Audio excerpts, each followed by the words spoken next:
que a paz de Jesus possa, neste momento, nos envolver, trazer aos nossos corações a paz, a luz, que possamos, na noite de hoje, fazer uma reflexão sobre a nossa família.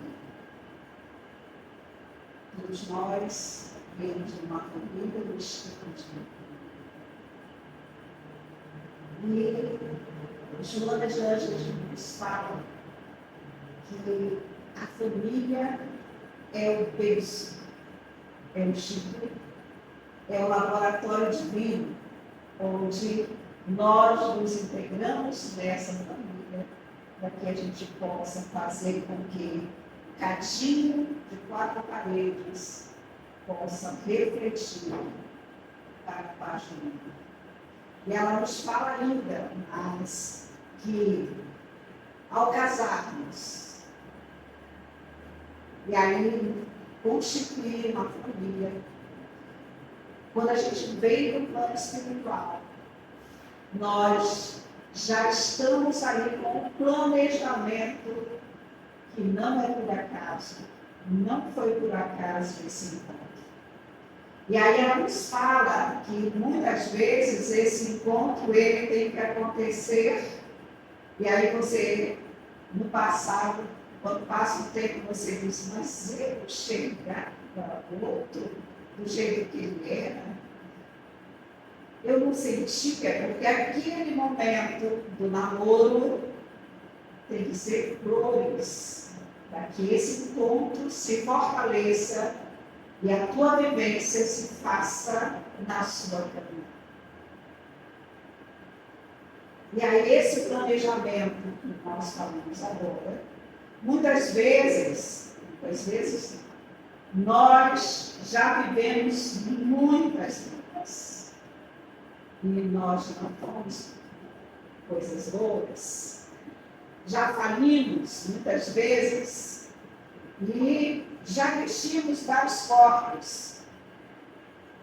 E quando a gente vem nesse planejamento, e aí a gente vai encontrar os nossos afetos, os nossos desafetos. E muitas vezes esses laços, eles vão acontecer também pela natureza da prova. E aí nesse planejamento dos afetos, nesse nosso encontro dentro do nosso lar, nesse fortalecimento desse plano, que já vem de lá, prontinho. E aí que muitas vezes, pelo véu do esquecimento, que nos é ofertado esse véu do esquecimento, para que a gente possa conviver com esses nossos desafios. São João, ele nos fala uma frase que é divina. Ele fala para a gente que é assim: conviver com as esposas e com esposos, amá-los é fácil. Conviver é difícil. Porque amar é aprendizado. E aí, nesse aprendizado que você tem que fazer desde cedo com a sua criança, quando você recebe, seja ela pelo ato de adoção, que a gente vai já começar, ou pelo lado, pelo filho biológico que você vai receber. Porque quando você casa, você já vem, né, com esse plano organizado, seu filho, sua esposa. Mas muitas vezes, nós ao chegarmos aqui, nós esquecemos esse planejamento devido à convivência, que muitas vezes é difícil com esse parceiro, com essa parceira, com esse filho. E aí a gente negligencia essa oportunidade que nós temos aqui e que nós não devemos perder de forma nenhuma. Essa oportunidade que nós estamos tendo aqui de conhecer a doutrina e principalmente de estudar e ter noção do papel da família, do meu papel na minha família, é importante, porque a gente não pode perder essa oportunidade que está nos sendo dada hoje, para que a gente possa redimir das nossas faltas, nos redimir das coisas que nós praticamos no passado, com aqueles que nós estamos vivenciando no presente. E a oportunidade da família é essa, é de que a gente possa fazer com que esse ato, esse laço, ele se aperte, mesmo com as dificuldades que nos apresenta diariamente na nossa vida.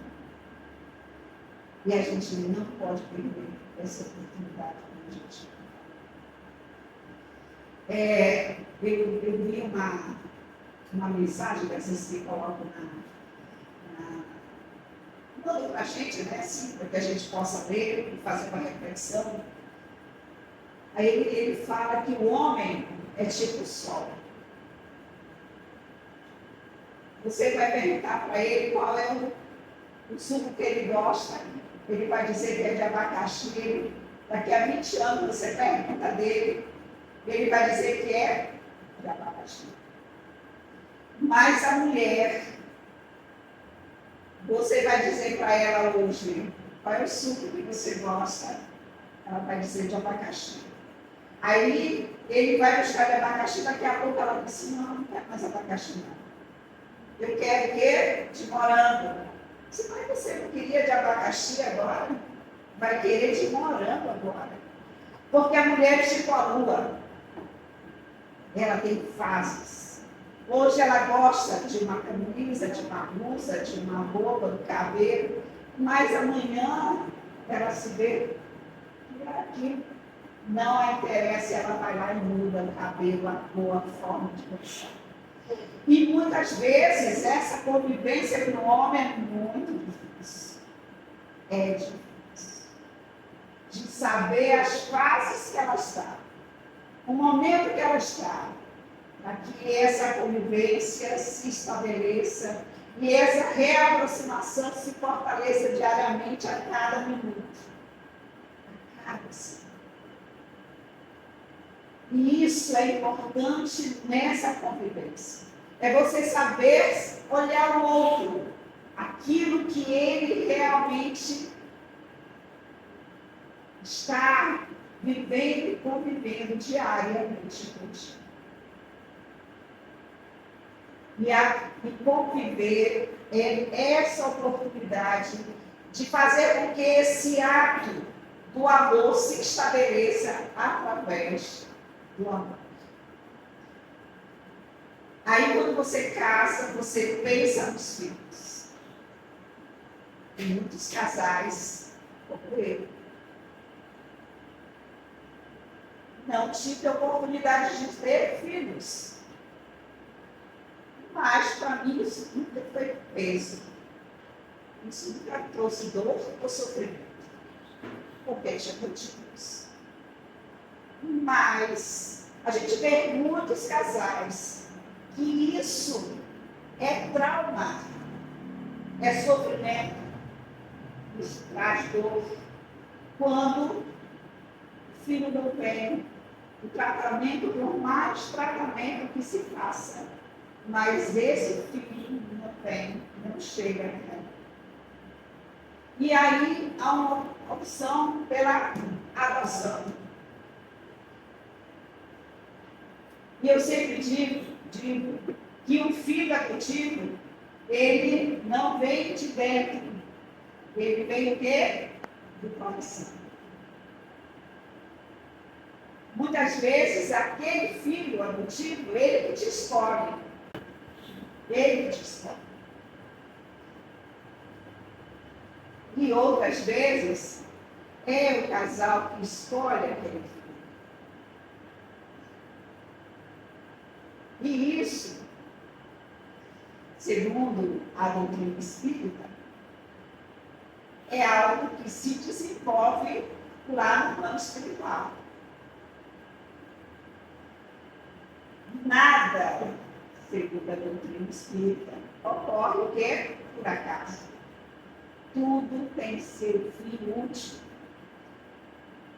Tudo tem razão de ser. E a doutrina espírita nos apresenta que esse instituto chamado família, que é de prova e expiação, ele vai passar por esse processo. Lembra que eu falei dos laços? Muitas vezes, através do laço da natureza da prova, essa família, ela precisa passar por esse momento. E esse filho precisa também passar por esse momento. De não ser o filho que sanguíneo, mas ser um filho biológico, mas ser o filho que do coração. E aí ele é colocado nessa família, para que ele possa desenvolver, aceitar e passar por esse momento que de prova, de expiação. E para aquela mãe, muitas vezes para aquele pai, precisa passar por esse momento para que ele possa resgatar o seu passado, ó, duvidoso, que deixou muitas vezes sofrimento em muitas outras mães. Trouxe muito sofrimento para outras famílias. E aí ele nesse laço, que é de natureza da prova, que ele vai ser colocado muitas vezes nessa família que não tem nenhum parentesco, nenhuma amizade, para que ele possa passar por essa natureza. Nessa natureza de prova, nessa natureza de expiação. Por isso, que é importante que a gente possa, como diz Mateus, saber o bem viver. No teu laboratório de vida, seja ele que você esteja recebendo ou não aquele filho, você saiba, nessa construção, fazer com que esse lar, ele seja um lar de amor, de respeito e de tolerância. Nós estamos chegando no final do ano. Aí sempre se faz assim, ó, final do ano que vem, tá bem na volta. Eu vou ser assim, ou eu vou comprar um carro, eu vou fazer isso. Mas se você trabalhar o seu emocional, a sua virtude, vou dar um exemplo para você. Todo ano eu tiro uma palavra para mim. E esse ano foi o quê? Tolerância. Vocês nem sabem como foi difícil viver essa tolerância. Que não é fácil. Quando eu via, já estava sendo intolerante com as pessoas. E aí eu tinha que começar a aula de novo, pedir perdão, pedir isso, fazer caridade, transformar, ó, aqui, que ainda a gente pensa que está bonzinho. E aí a gente vai fazer isso fora da nossa casa, ó, é dentro. É nessas quatro paredes, que é tão difícil. Jesus disse que quando a gente alcançar toda a humanidade com amor, esse amor vai ser o quê? Esse mundo vai ser transformado. Se a gente não consegue uma vivência entre quatro paredes, onde a gente não consegue vivenciar uma palavra, que é a tolerância. E aí, como é que a gente quer alcançar a humanidade se a gente não começa nem dentro da nossa casa? Então, os laços de amor, os laços de afetos e desafetos, laços de ódio, laços de vaga, eles, muitas vezes, ó, tá na não vivência do bem, e aí a gente tem que passar por essa prova. No lar, ao lado das almas queridas, encontramos também amigos, né? Amigos antigos desafios. E diante do parente difícil, é necessário que se faça o exercício da compreensão, da paciência e do perdão. Eu vou falar em uma outra casa sobre perdão, e eu estava estudando sobre isso. E eu vi que Jesus pede para a gente oferecer a nossa outra face. A outra face para que a pessoa possa bater. Mas essa não é a compreensão de Jesus. O que Jesus quis nos dizer nesse momento? A outra face é a face de dentro. É a face da compreensão. É a face da paciência. É a face do perdão. Essa é a face que Jesus usa. Pede para que a gente ofereça aos outros. E muitas vezes a gente pensa que é para virar e o outro bater. Não é isso. E essa compreensão a gente tem que ter o quê? Dentro do nosso lar. Nessa compreensão. O que eu gostaria de dizer para vocês aqui? Se o filho é do coração, ou é biológico, isso não interessa para quem adota, ou para quem tem filho adotivo. Ele é filho.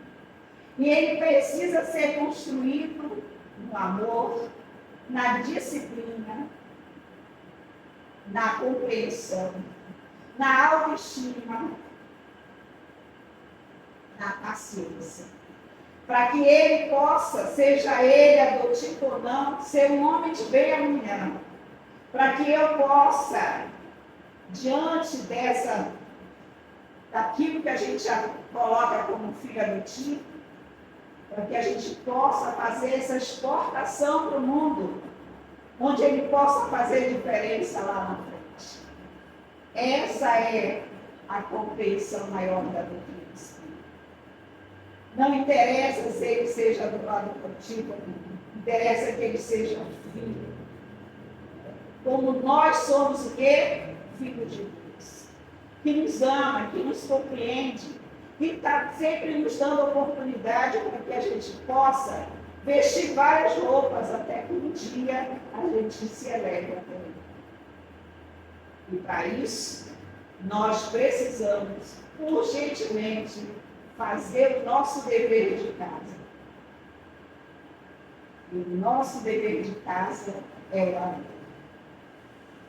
O nosso dever de casa é dar compreensão, disciplina, respeito a tudo, ao ambiente, a forma de viver do outro, a conduta do outro. Essa é a compreensão da doutrina espírita. Kardec nos fala que a tarefa não é tão difícil, né, quanto construir uma pessoa. Quanto a gente possa ajudar. Não existe o saber do mundo. O ignorante, como sábio, pode desempenhá-la. E o Espiritismo vem facilitar, dando a conhecer a causa das imperfeições do coração humano. A doutrina espírita alarga o nosso sentimento e faz com que a gente faça uma reflexão diária dos nossos atos. Isso é. Quando a gente consegue olhar o outro, isso é compreensão. Quando a gente consegue dar um passo atrás, quando o outro está nos dizendo coisas que vão nos ferir, e se a gente revidar, nenhum dos dois vai ouvir. Porque escutar é ouvir. Escutar, eu escuto a música. Ouvir é ouvir com o coração. Por isso que Jesus disse.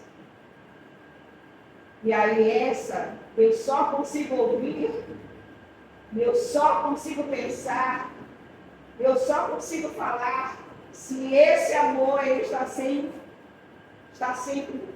sendo compreendido por mim. Porque quando o outro está fora do eixo, fora da sua serenidade, eu rebato ele, porque ele está aí, você não consegue ouvir, e ele está realmente fora, que a gente chama fora da casinha, fora da compreensão. Então a gente dá um passo para trás e reflete, silencia. Vocês já ouviram a voz do silêncio? Já conseguiram ouvir a voz do silêncio? Você entrar para dentro de você e ouvir só aquilo que vem de Deus. Isso faz nos dar uma serenidade, porque Jesus disse: o homem sereno é o homem sábio. E às vezes, pequenas coisas nos limitam tanto, nos tiram tanto do eixo, que fazem muitas vezes, eu posso dizer para vocês, como profissão, a gente já atende vários casais. E aí, às vezes, menino, uma coisa tão corriqueira, como uma toalha em cima da cama, como uma roupa, já houve várias separações. Não há um entendimento, e isso faz com que o casal, às vezes, muitas vezes, saia do eixo, sai, fica em revolta, passa o dia sem se falar, por causa de pequenas coisas. Fala é preciosa. Uma fala com respeito ao outro. O silêncio é precioso. E a vivência do casal é muito mais.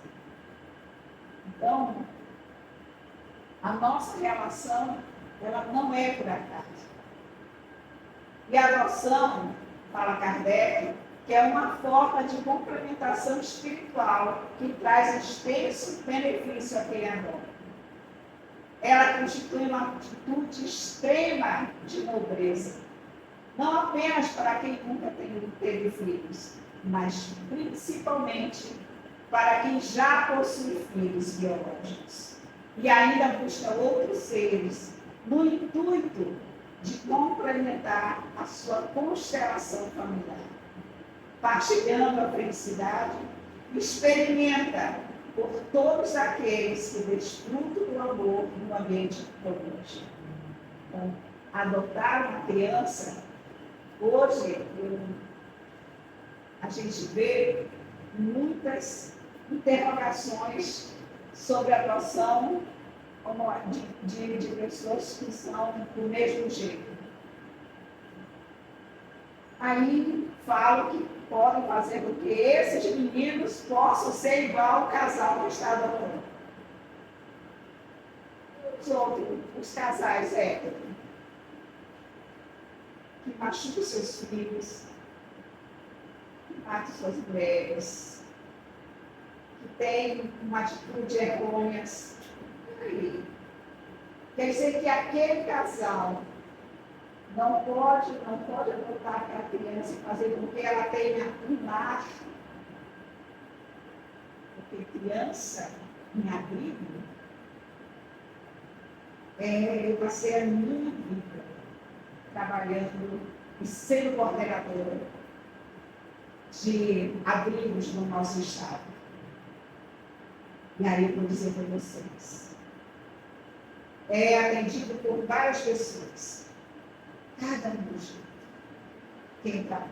cada pessoa que trabalha lá tem uma postura diferente, igual, e muitas vezes causa uma dor muito grande àquela criança.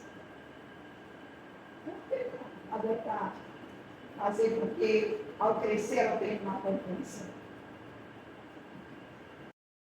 Mas isso, muitas vezes, causa dor e sofrimento. Como é que pode ficar a cabeça da criança? Pode ser trabalhada, pode ser ajudada. Tem vários canais que a gente pode ajudar.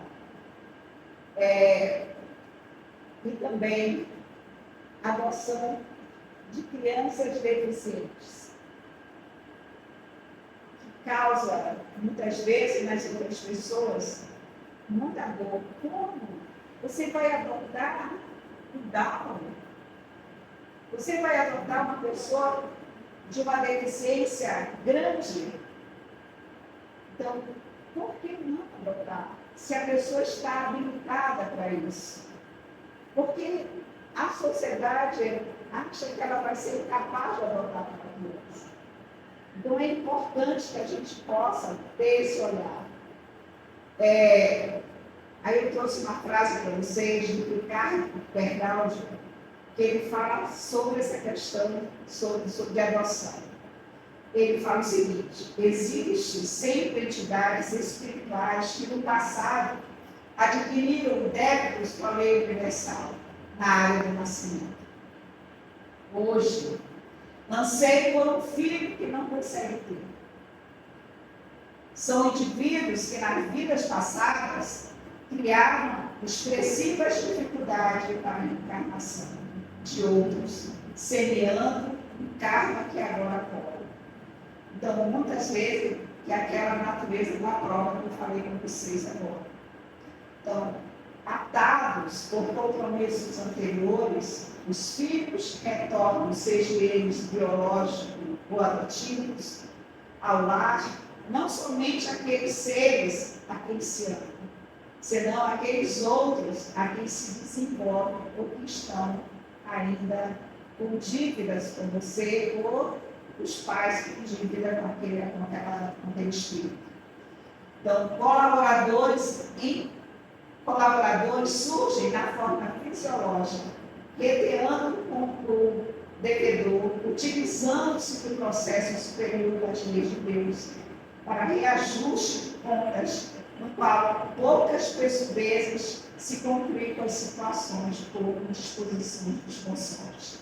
Então, muitas vezes, esses compromissos são cravados em vidas passadas. Esse novo reencontro vem para que ambos reconheçam suas falhas e, com isso, eles têm a oportunidade de se redimir e aprender.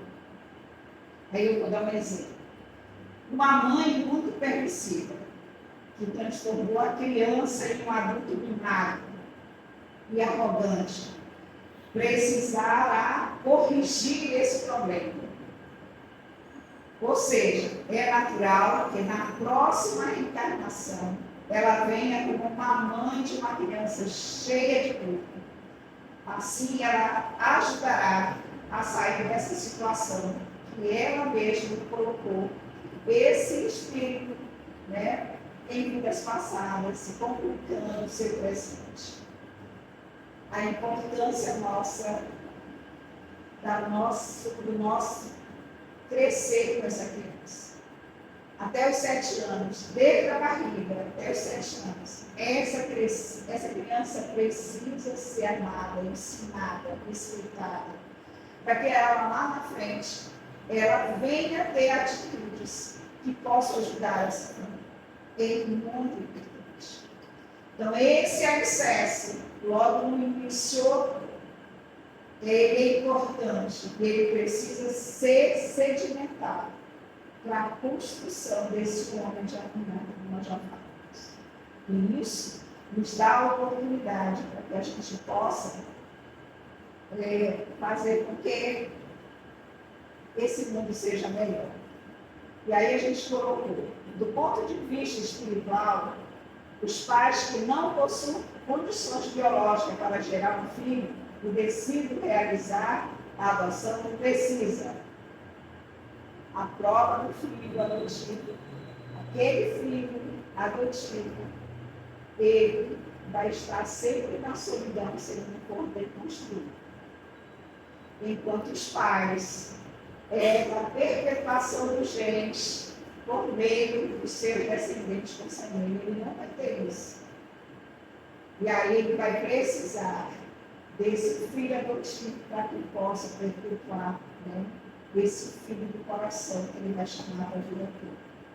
Uma vez que tem filhos biológicos, é uma meta existencial de grande significado na realidade emocional e psicológica do ser humano. Já pode passar o ponto. Deus não procura pessoas perfeitas. Ele procura pessoas de coração disponível. Deus não procura pessoas que estão disponíveis, então a gente tem como aprender com quem está ao nosso lado. Amemos nossos filhos, sem cogitar se nos vieram aos braços pela descendência física ou não. Como um encargo abençoado com que o céu nos apresenta. Emmanuel nos lembra, recorda que, em última instância, seja qual seja essa posição das equipes familiares da Terra, somos filhos de Deus. E a gente tem que lembrar disso, do nosso papel. Nosso papel na família é de sermos felizes. Trabalharmos ao máximo em favor dos integrantes do grupo. Nem sempre a nossa família será ideal, mas, de tanto, poderemos ser ideais à nossa família. Isso depende de cada um de nós. Transformar os nossos corações através das nossas atitudes, da nossa forma de pensar, da nossa forma de agir, para que o nosso mundo, que é o cadinho da nossa casa, seja feliz. Que Jesus, que nos ensinou através do seu Evangelho, que fez o primeiro Evangelho no lar, na casa de Simão Pedro, que a gente possa, através do Evangelho no lar, receber Jesus e ensinar às nossas crianças aquilo que ele nos ensinou, o verdadeiro amor, que é o amor de Deus. Que Deus possa nos iluminar a luz, e que vocês possam voltar para casa com os corações fechados de paz e amor.